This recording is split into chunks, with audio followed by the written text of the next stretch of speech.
So Caitlin Clark was voted the most influential female athlete by Complex Sports. Hello, everybody, and welcome to our channel. I'm Mark. And I'm Rob.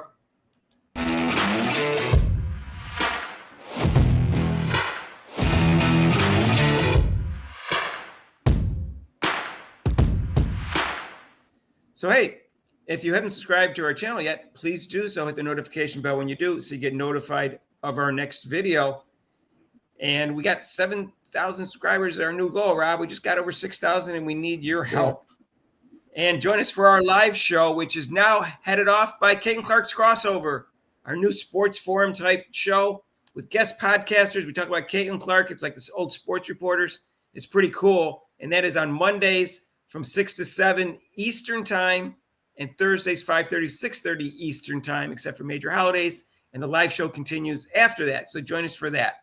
So here's another award that Caitlin Clark got, and I thought it was pretty obvious. Most influential female athlete. Unlike Sports Illustrated, who put Angel Reese on the cover, Complex got it right, Rob. So this is called Complex.com and their sports department, and it says these game-changing athletes aren't just dominating their sports, they're reshaping culture, breaking records, and proving that their influence extends beyond the playing field. Now, they have 7 out of 10 WNBA players, which kind of surprised me, Rob, but shows you a lack of creativity in terms of this. But I don't know why Nelly Korda, who's the number 1 golfer in the world, is not on here. Right. Kind of surprising. But they did give number 10 at Coco Gauff, the tennis star. She's like, I don't know, last I knew she was 3rd in the world. She's won a major. Juju Watkins, everybody knows who she is. She's probably going to be player of the year in college basketball. Cameron Brink is coming off an injury, but she's had a big influence as a rookie, considering she only played like a third of the year. Right. And Paige Beckers, everybody knows who she is. She's at UConn. She's coming in the WNBA next year. Sabrina Ionescu, big star in the WNBA, 6th in the MVP voting last year, 2nd team All-Pro 2 years in a row. A'ja Wilson, 3-time MVP from the WNBA, and world's biggest narcissist, along with Angel Reese. Sha'Carri Richardson, we all know track star. She won the gold medal in the Worlds, but only got a silver in the Olympics in the 100-meter dash. She got gold in the relays. And Simone Biles, greatest gymnast of all time, probably the best athlete in the world, in my opinion. And Angel Reese, who is influential, although she's not as good as some of these other players that are on here, I think. Yeah. But she is influential, so I can't take that away from them. And then, of course, Caitlin Clark is number 1. And they said Caitlin Clark is redefining the entire landscape in women's sports. Her dominance on the court has shattered outdated narratives about women's sports, proving that women's basketball can be just as marketable and widely watched as men's. But the Caitlin Clark effect goes far beyond her performance. It's reshaping the entire sports landscape. And I agree with all that. And it goes into Mark, I'll stop. I'll agree up to the point with the marketable, because they could have gone more. They could have gone more on that point, but they didn't at WNBA. So yeah, they didn't market her for some reason. Yeah, it was tough to figure out she was going to be popular, Rob. Yeah, they didn't know. They said they didn't know. The commissioner and the VP of marketing couldn't figure out that Caitlin Clark was going to be popular, Rob. There was no warning signs whatsoever. No, they didn't see anything going on with the jerseys and, the player of the year. She would just come in as quietly sneak into the league. 2-time player of the year, Rob, who broke all sorts of attendance and viewership records and jersey sales. Didn't see it coming. Couldn't see that, Rob. It was too difficult for us to see it.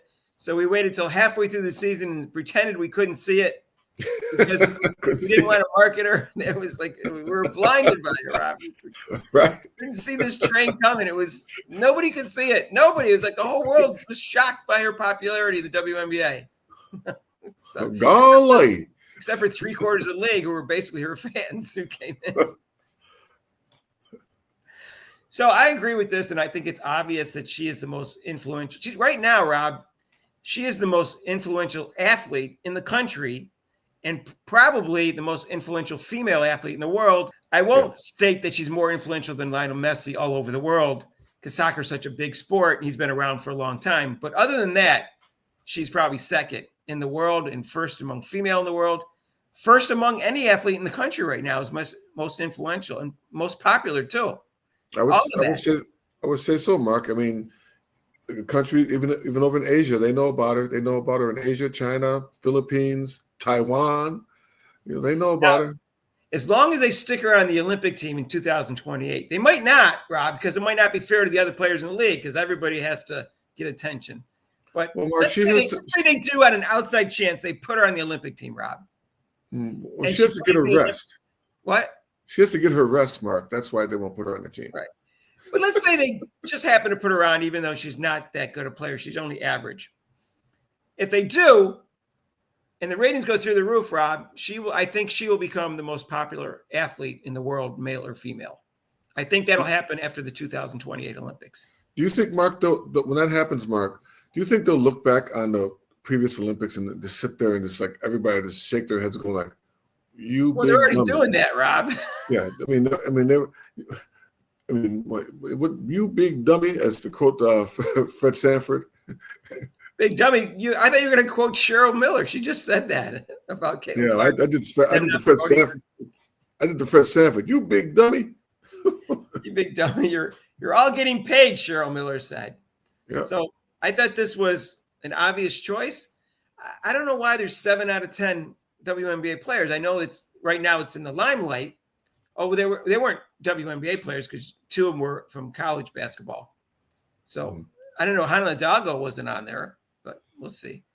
She seems pretty influential in some ways, but she doesn't get the same publicity as Paige Beckers and Juju Watkins.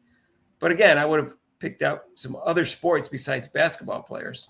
Yeah, there's a bunch of them. Yeah. There's other sports too. There's more than one track athlete that's famous. Track and field. Yeah, there is. So they didn't make it for some reason. So anyways, that's the list. And Angel Reese second is not a surprise. I'm not going to fight that, Rob, because even though she doesn't have the same talent level as some of those others yet, she's working on her game with Lisa Leslie. So there's hope.